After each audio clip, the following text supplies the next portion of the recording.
Assalamualaikum warahmatullahi wabarakatuh. Waalaikumsalam warahmatullahi wabarakatuh. Bismillahirrahmanirrahim.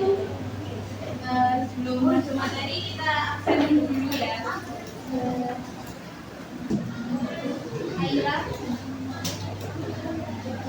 Asyaf, Alia, Syahid,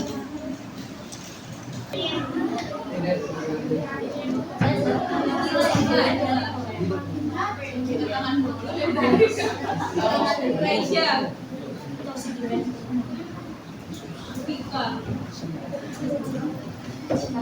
Oke, materi kami masih melanjutkan materi yang kemarin, yaitu tentang pergerakan kebangsaan menuju kemerdekaan.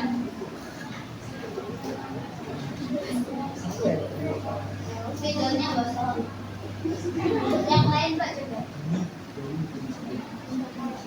Itu kan permanen.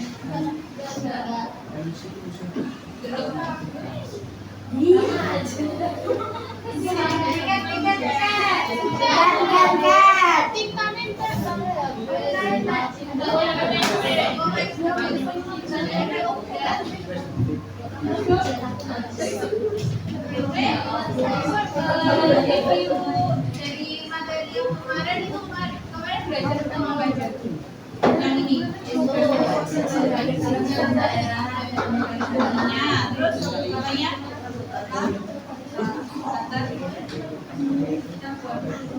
latar belakang yang mana ada berapa? Latar belakang berapa latar belakangnya? 2. Apa aja? Eksternal sama internal. Jadi ini internalnya ada munculnya kebijakan politik etis, terus perjuangan yang berderahan atas nasib penanggungan, perkembangan organisasinya itu, lalu yang faktor eksternalnya ada berkembangnya kaum baru, terus kemenangan Jepang atas Rusia, sama akhirnya gerakan ya nasional. Lalu ini organisasi gerakan nasional. Yang pertama itu apa? Sudah dari gerakan nasional. Tahu lahirnya pada ini ada macam-macam organisasinya. Ini videonya kemarin sama Sumpah Pemuda. Yang timelinenya Sumpah Pemuda itu ya. Nah, sekarang masuk ke pergerakan pada zaman pendudukan Jepang. Ini kalau ada yang mau ditulis, silakan ditulis. Kalian nanti bisa bertukar kalian pulang hadiah juga.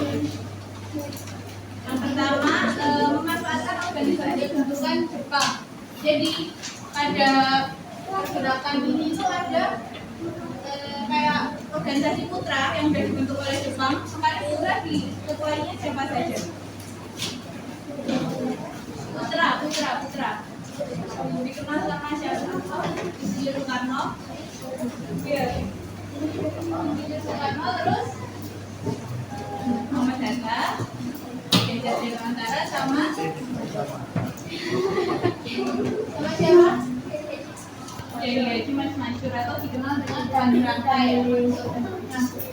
Jadi para pemimpin putra ini itu sering disebut dengan kelompok kolaborator karena mereka mau bekerja sama dengan penjajah. Padahal maksudnya mereka berkolaborasi ini dengan menempuh jalur diplomasi atau perjuangan diplomasi. Nah, akhirnya mereka ini memanfaatkan organisasi putra ini sebagai sarana komunikasi dengan rakyat, dan justru putra ini dijadikan sebagai para pemuda untuk ajang kampanye nasionalisme.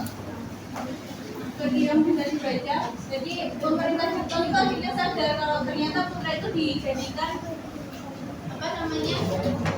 kayak kampanye nasionalisme bangsa Indonesia. Akhirnya putra dibubarkan dan diganti dengan barisan pelopor. Ya, ternyata sama aja barisan pelopor ini sama pemuda-pemuda Indonesia itu juga dijadikan sebagai itu kayak kampanye nasionalisme bangsa Indonesia. Lalu yang kedua ada gerakan bawah tanah. Jadi pada saat Jepang itu menguasai di Indonesia, ada larangan pendirian partai politik. Nah, dan akibatnya tokoh perjuangan bangsa ini melakukan gerakan bawah tanah. Gerakan bawah tanah itu apa? Jadi gerakan bawah tanah itu merupakan perjuangan secara diam-diam atau sembunyi-sembunyi tanpa pengetahuan Jepang. Nah, tokoh-tokohnya ada siapa saja? Bisa dibaca. Ada Sultan Gambir,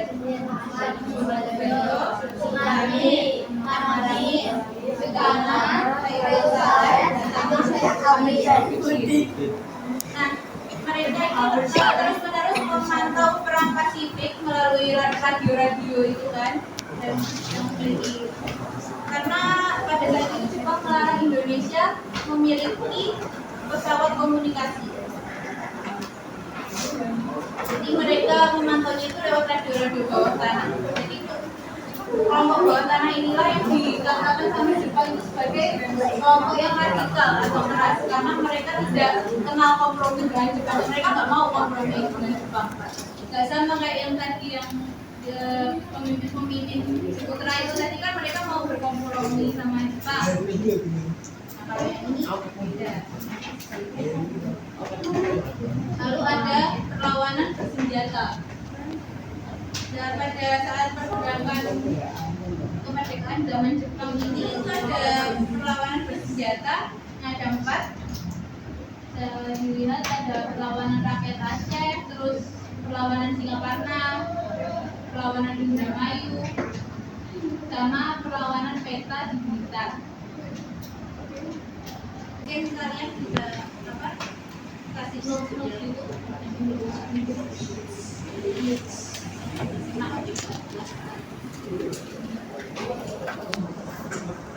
Hal ini diawali dengan pengeboman kota Hiroshima pada tanggal 6 Agustus 1945, dilanjutkan dengan pengeboman kota Nagasaki pada tanggal 9 Agustus 1945. Peristiwa pengeboman tersebut menjadi awal persiapan proklamasi kemerdekaan Indonesia. Pada tanggal 7 September 1944, Perdana Menteri Jenderal Dunia Kikai Koiso menjanjikan kemerdekaan pada Indonesia. Dengan adanya janji kemerdekaan itu, maka dibentuklah BPUPKI. Apa itu BPUPKI? Jelas ya. Ada yang belumnya BPUPKI, ada juga yang bilangnya BPUPK, sama aja. Membentukkan Badan Penyelidik Usaha Persiapan Kemerdekaan Indonesia. Pada 1 Maret 1945, dibentuk Badan Penyelidik Usaha Persiapan Kemerdekaan Indonesia. Nah, Badan Penyelidik Usaha Persiapan Kemerdekaan Indonesia itu bisa disingkat menjadi BPUPKI. Ada juga yang bilang BPUPK, itu sama dari artinya Badan Penyelidik Usaha Persiapan Kemerdekaan. Itu sama-sama aja ya, jangan dianggap bingung. Kedua, BPUPKI itu terdiri dari 63 orang anggota. Nah, BPUPKI itu mengadakan sidang sebanyak 2 kali. Yang pertama pada tanggal 29 Mei sampai 1 Juni 1945. Sedangkan sidang kedua dilaksanakan pada 10 sampai 17 Juli 1945. Sidang pertama BPUPKI, apa isinya? Kita bahas ya. Sidang BPUPKI yang pertama membahas tentang rumusan dasar negara Indonesia Merdeka. Ada 3 tokoh yang memberikan rumusan dasar negara pada sidang pertama BPUPKI ini, yaitu Muhammad Yani, Mr. Supomo, dan Mr. Soekarno. Berikut ini adalah ringkasan rumusan dasar negara yang disampaikan oleh masing-masing tokoh. Muhammad Yamin itu ada 5 nih, yaitu peri kebangsaan, peri kemanusiaan, peri kerakyatan, demi ketuhanan dan kesejahteraan rakyat. Sedangkan Dr. Supomo atau Dr. Supomo menyatakan persatuan, kekeluargaan, keseimbangan lahir batin, musyawarah, dan sosial. Kemudian koalisi Soekarno, kebangsaan Indonesia, internasionalisme dan kemanusiaan, merupakan contoh demokrasi, kesejahteraan sosial, dan ketuhanan yang Maha Esa. Nah, ini biasanya keluar di ujian. Kalian coba hafalkan ya seluruh rumusan dasar negara dari 3 tokoh tersebut. Sikap pertama itu belum pada mendekati titik kesepakatan. Akhirnya ditentukan dia 9. Pada tanggal 22 Juni 1945, pada dia 9 merumuskan dasar negara yang kemudian dikenal sebagai Piagam Jakarta. Selanjutnya, sidang kedua BPUPKI. Sidang kedua membahas rencana undang-undang dasar. Selanjutnya, BPUPKI membentuk panitia kecil yang beranggotakan 19 orang untuk mempercepat kerja sidang. Panitia ini pertama panitia perancang undang-undang dasar yang diketuai oleh Soekarno. Pada tanggal 14 Juli 1945, panitia perancang UUD itu yang diketuai Soekarno melaporkan hasil kerja panitianya, yaitu pernyataan Indonesia Merdeka, pembukaan Undang-Undang Dasar, dan batang tubuh Undang-Undang Dasar. Pada tanggal 16 Juli 1945, BPUPKI menerima dengan bulat naskah Undang-Undang Dasar yang dibentuk panitia perancang Undang-Undang Dasar. Nah, setelah berhasil membentuk naskah Undang-Undang Dasar, selesailah tugas BPUPKI yang akan dilanjutkan oleh PPKI. Nah, kita bahas lanjut ya. Bentukan panitia persiapan kemerdekaan Indonesia. Setelah BPUPKI menyelesaikan tugasnya, dibentuklah PPKI. PPKI itu singkatan dari Panitia Persiapan Kemerdekaan Indonesia. Ketuanya Soekarno, wakilnya Dr. Andes Muhammad Hatta, dan penasihatnya adalah Ahmad Subarjo. Tugas utama PPKI itu mempersiapkan segala sesuatu yang berkaitan dengan keperluan pergantian kekuasaan dari pihak Jepang ke Indonesia. Secara simbolik, PPKI dilantik oleh Jenderal Terauchi pada tanggal 9 Agustus 1945 dengan memanggil 3 tokoh nasional, yaitu Soekarno, Muhammad Hatta, dan Benjamin Winkler, dipanggil ke Saigon dalam Vietnam. Selanjutnya, peristiwa Rex Deklon. Peristiwa Rex Deklon diawali oleh peristiwa penyerangan Jepang Tamashan pada pasukan Sekutu pada tanggal 14 Agustus 1945. Nah, berita ini diketahui oleh beberapa tokoh, terutama Sunan Syahrir. Syahrir mengusulkan Soekarno-Hatta agar secepatnya memperkuatkan kemerdekaan tanpa melalui PKI, karena Sekutu akan menganggap kemerdekaan Indonesia sebagai suatu kemerdekaan hasil pemberian Jepang.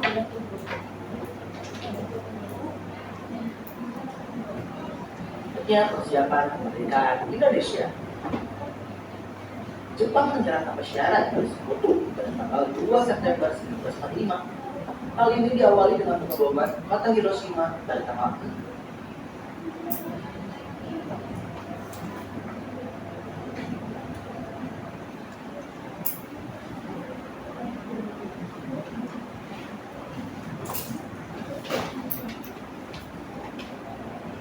Persiapan pasukan Sekutu pada tanggal 14 Agustus 1945. Nah, berita ini diketahui oleh beberapa tokoh, terutama Sunan Syahrir. Syahrir mengusulkan Soekarno-Hatta agar secepatnya memproklamasikan kemerdekaan tanpa melalui PKI, karena Sekutu akan menganggap kemerdekaan Indonesia sebagai suatu kemerdekaan hasil pemberian Jepang. Namun, usulan Syahrir tersebut tidak disetujui oleh Soekarno-Hatta karena mereka berpendapat pelaksanaan proklamasi harus melalui PPKI. Alasan publik kita ini tidak salah-salah, termasuk alasannya, karena mereka beralasan bahwa meskipun Jepang telah kalah, namun kekuatan militernya di Indonesia itu harus diperlukan demi menjaga hal-hal yang tidak diinginkan. Nah, dia karena perbedaan ini, akhirnya para pemuda berundi dan akhirnya pada tanggal 16 Agustus 1945 jam 4.30 pagi, Soekarno-Hatta dibawa para pemuda Rex Deklon ke Karawang, Jawa Barat. Meski terkesan diculik, namun sesampainya di Rex Deklon, Soekarno-Hatta dan rombongannya disambut baik oleh pasukan tentang pimpinan Syur dan Jo Subeng. Di sana, para pemuda mendesak Soekarno dan Muhammad Hatta untuk memproklamasikan kemerdekaan Indonesia, namun mereka tetap pada pendirian. Di tengah suasana tersebut, Ahmad Subarjo datang serta sekretaris pribadinya Suryo pada pukul 17.30. Ahmad Subarjo memberitahukan kebenaran menyerahnya Jepang pada Soekarno. Dengan begitu, Soekarno-Hatta akhirnya bersedia memproklamasikan kemerdekaan RI di Jakarta. Selanjutnya, perumusan teks proklamasi kemerdekaan Indonesia. Pada malam hari 16 Agustus 1945, jam 4 malam, Soekarno-Hatta beserta rombongan berangkat menuju Jakarta. Mereka tiba di Jakarta pada pukul 23, lalu menuju rumah kediaman Laksamana Maeda. Di kediaman Laksamana itulah perumusan teks proklamasi disusun. Isu Soekarno menuliskan konsep proklamasi kemerdekaan Indonesia yang akan dibacakan esok hari. Muhammad Hatta dan Ahmad Subarjo menyumbangkan pikirannya secara lisan. Kalimat pertama dari teks proklamasi merupakan saran Ahmad Subarjo, sedangkan kalimat terakhir itu merupakan sumbangan dari Muhammad Hatta. Akhirnya, seluruh tokoh yang hadir pada saat itu menyetujui secara bulat konsep proklamasi tersebut. Kemudian tidak selesai di itu saja, mereka bingung siapa yang harus menandatangani naskah proklamasi. Kemudian siapa yang harus membacakannya. Nah, Hatta mengusulkan agar teks proklamasi itu ditandatangani oleh seluruh yang hadir sebagai wakil bangsa Indonesia. Rumahnya cukup ya, tanda tangan harus banyak, tanda tangan yang banyak itu hanya dalam selembar naskah. Soekarno dari golongan muda mengajukan usul bahwa teks proklamasi tidak perlu ditandatangani oleh semua yang hadir, tetapi cukup oleh Soekarno dan Hatta saja atas nama bangsa Indonesia. Soekarno juga mengusulkan agar Soekarno yang membacakan teks proklamasi tersebut.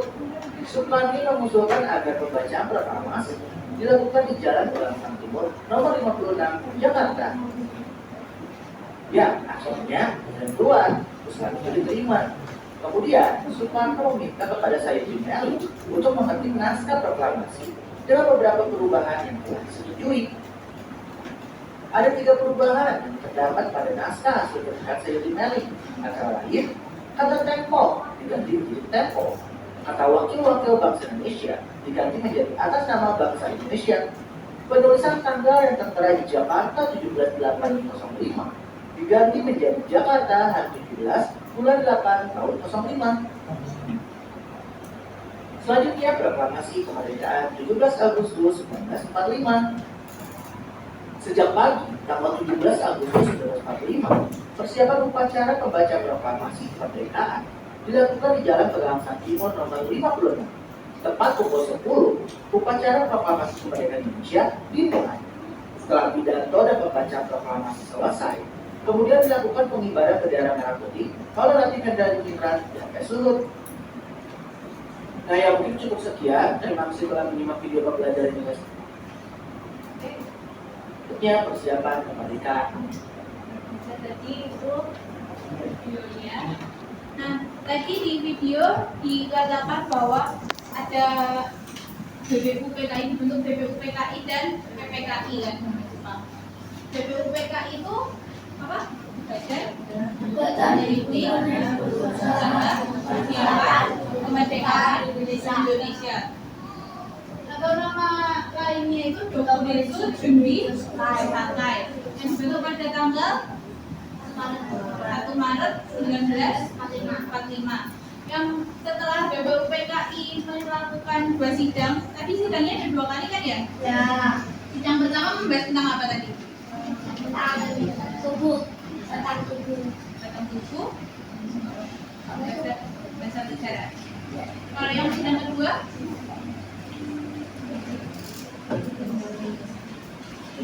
membahas tentang pembukaan. Nah, jadi setelah BPUPKI itu selesai dengan tugasnya, dengan tujuannya itu menyelidiki hal-hal yang penting yang berhubungan dengan persiapan kemerdekaan Indonesia. Setelah itu BPUPKI dibubarkan dan dibentuklah PPKI atau Panitia Persiapan Kemerdekaan Indonesia. Jadi PPKI ini dibentuk pada 7 Agustus 1945 dengan nama lain Diapalin ya, biasanya ini suka terputar dan sering keluar di ujian-ujian. Kalau yang Josaka itu yang BPUPKI, kalau yang Inka itu yang PPKI. PPKI ya bukan. P-nya 2, yang 1. Kalau P-nya 1 beda. Nah, tugasnya PPKI ini untuk mempersiapkan segala sesuatu yang berkaitan dengan keperluan pergantian kekuasaan. Pergantian kekuasaan ini dari mana ke mana? Dari pendudukan Jepang ke kemerdekaan Indonesia. Lalu ini ada draft dasar-dasar negara yang diajukan oleh tokoh-tokoh besar seperti Muhammad Yamin, Dr. Supomo, Soekarno. Jadi ini juga biasanya sering keluar di ujian-ujian, di kamen hafalin, paling enggak dihafalin itu ini loh, apa kayak tanggal-tanggalnya. Jadi kalau Muhammad Yamin, beliau mengusulkannya pada 29 Mei 1945 dengan isian kebangsaan, terus kemanusiaan, kerakyatan, ketuhanan, sama kesejahteraan rakyat, sama yang berpengaruh dengan PPU. 31 Mei dengan isiannya persatuan, kekeluargaan, keseimbangan demokrasi, keselamatan, sosial. Soekarno pada 1 Juni 1945 dengan isian bangsa Indonesia, internasionalisme dan kemanusiaan, mufakat atau demokrasi, kesejahteraan sosial, sama ketuhanan yang Maha Esa. Terus setelah ini usulan-usulan dari usulan-usulan dasar negara ini bentuk apa tadi? Panitia 9. Tugasnya panitia 9 untuk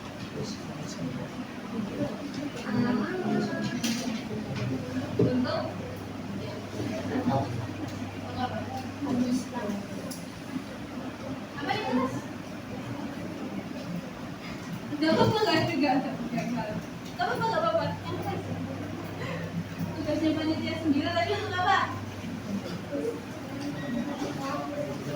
Terus gak apa-apa.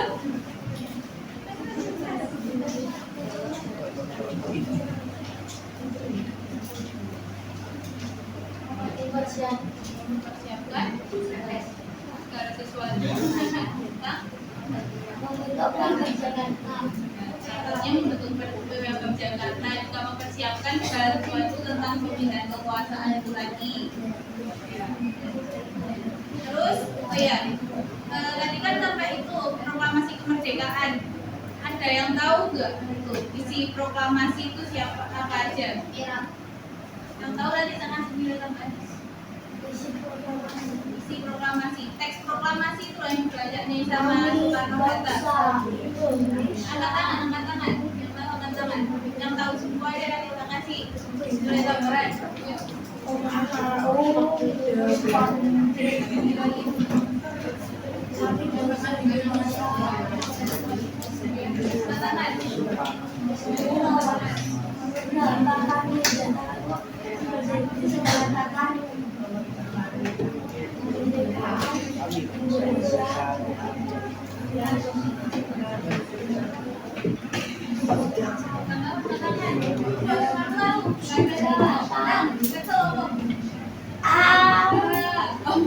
Kami bangsa Indonesia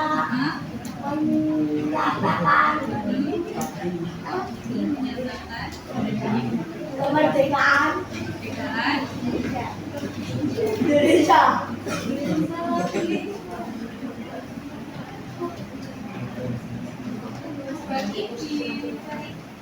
Hal-hal yang mengenai perpindahan, kekuasaan, dan lain-lain. Terus diselenggarakan dengan cara yang sesingkat-singkatnya atas nama bangsa Indonesia Soekarno Hatta.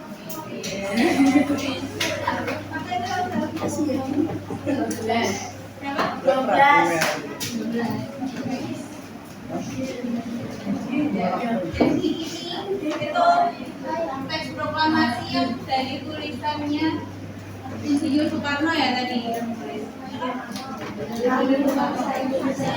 dengan ini menyatakan kemerdekaan Indonesia, hal-hal yang mengenai pemindahan kekuasaan dan lain-lain diselenggarakan dengan cara seksama dan dalam tempo yang singkat-singkatnya.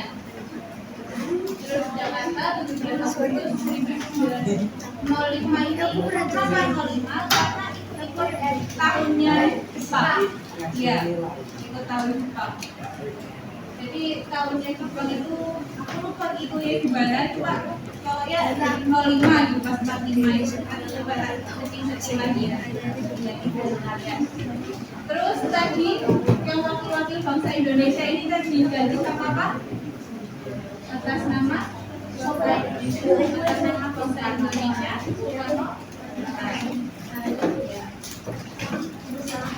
Oke, sudah selesai. Ada yang mau ditanyakan? Atau ada yang belum jelas kira-kira?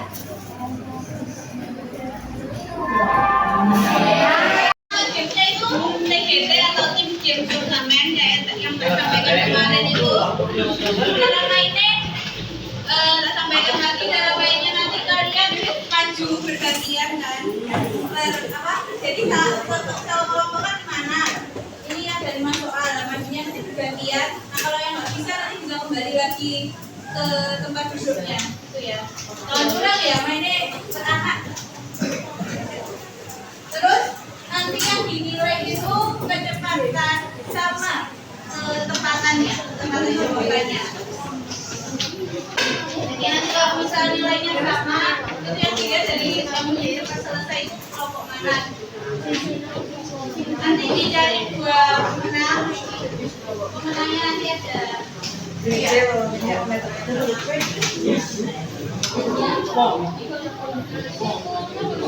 Mau tak kasih bocoran kemarin? Aku berkonsul ya.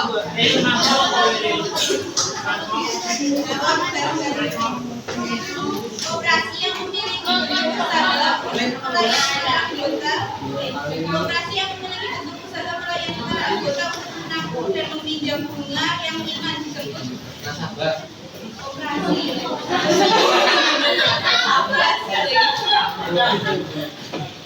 Koperasi apa? Koperasi kan jenis-jenisnya ada banyak. Koperasi apa juga? Koperasi. Apa? Kartu kredit. Iya, benar. Pinjam. Terus sebutkan 3 jasa keuangan. Itu tadi soalnya tuh udah dibaca-baca dulu semua. Iya, jasa anak uang, inkaso, badan bisnis,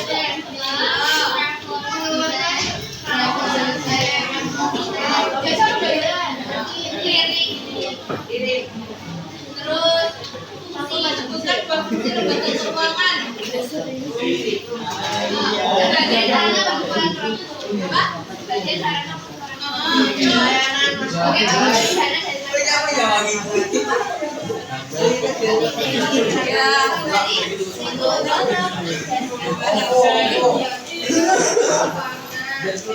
Oke, yang sebagai sarana pertukaran produk barang atau jasa sebagai penghimpun dana itu ya.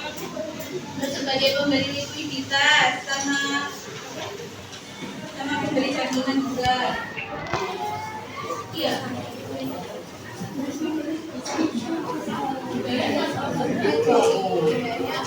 Ada yang punya produk lagi lah. Oh iya, jadi ini pakai pulpen. Jadi kalian nanti maju, itu bawahnya cuma pulpen loh. Bawahnya cuma pulpen. Jadi belajarnya pas di sini. Nanti kalau misalnya kalian mau bisa, kalian bisa mundur lagi dan jawaban dulu nanti. Ya, kita baca sama ini. Terus pengertian dari Pancasila apa? Sebagai pengawas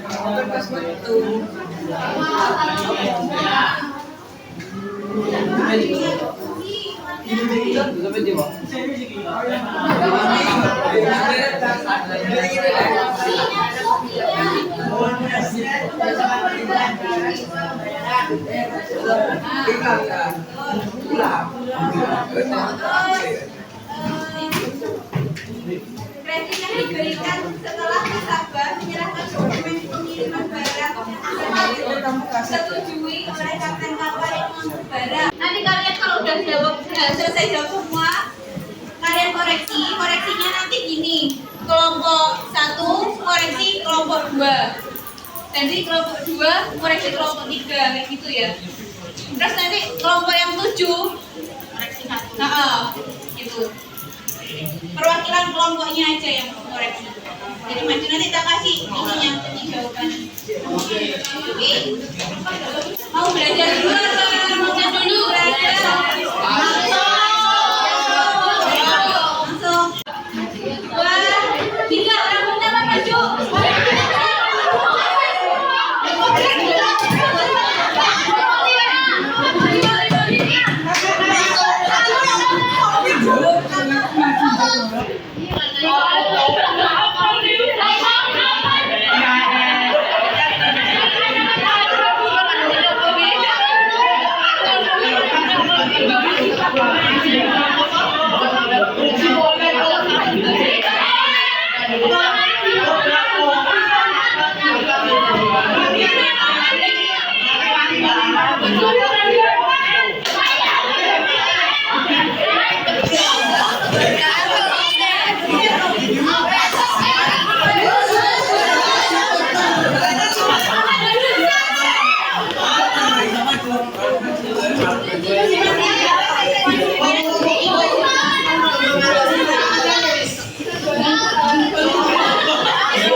Transfer uang.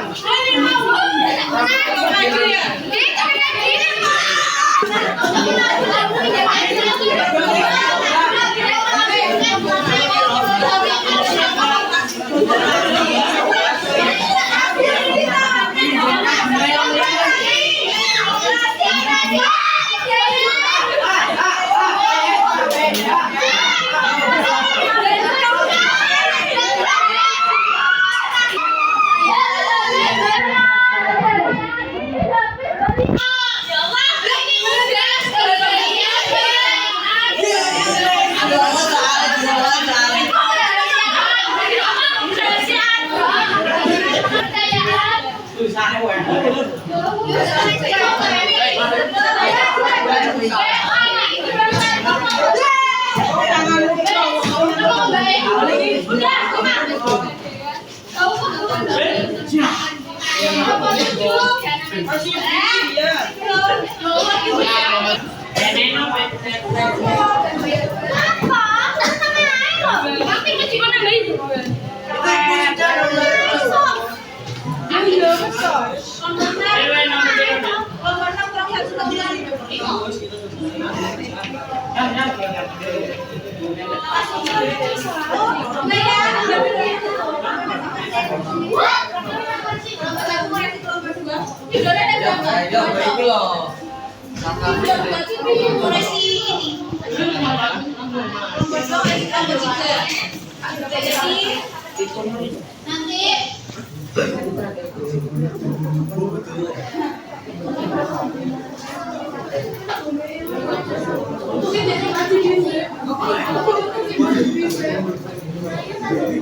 Aku jawab. Diskusinya semuanya ditata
Sekian pembelajaran pada hari ini. Kurang lebihnya saya mohon maaf. Waalaikumsalam warahmatullahi wabarakatuh.